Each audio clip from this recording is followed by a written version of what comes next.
Hicret basit bir göç değildir. Bunu iyi anlamak lazım. Hicret ile birlikte tarihin akışı değişmiş. Bu şekliyle hicreti şu tanımlamalarla ifade edebiliriz. Herkesin anlayacağı şekliyle hicret bir göçtür. Birçok kardeşimizin algıladığı şekliyle, ifade tarzı itibariyle Mekke'den Medine'ye hicretin, göçün adıdır. Ama hicreti şöyle derinlerde manasını bir ortaya koyacak isek şu şekliyle hicretin tanımlamalarını yapabiliriz. Hicret dünyalıkları terk etmeden kavuşulamayacağının adıdır. Dünyalıkları terk etmeden vuslata erilemeyeceğinin ve istediklerimize, arzuladıklarımıza kavuşulamayacağının adıdır hicret. Hicret beraattır, kurtuluştur, mesajdır, hikmettir, fedakarlıktır. Hicret, Kur'an'ın tabiri ile fefirlu ilallah, Allah'a kaçıştır. Daha güzel bir şekilde İslam'ı anlamak, İslam'ı yaşamak ve İslam'ı yaşatmak adına Allah'a kaçıştır. Hicret, imkanların bittiği yerde imkanların oluşacağı yere taşınmaktır.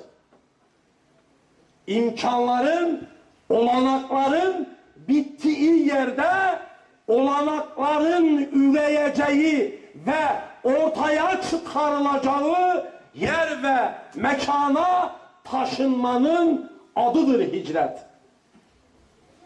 Hicret, elde etmek için, kazanmak için feda etmenin de adıdır.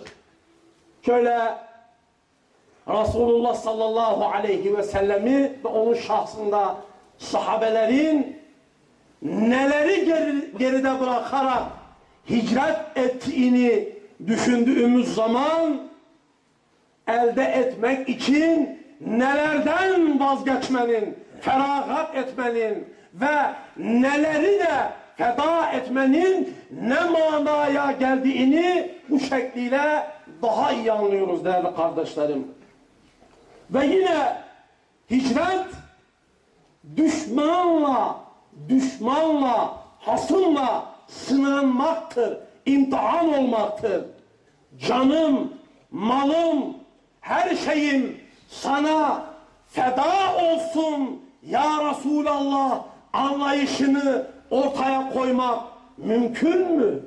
Ne ile mümkün? Elbette ki mümkün. Ama ne ile mümkün?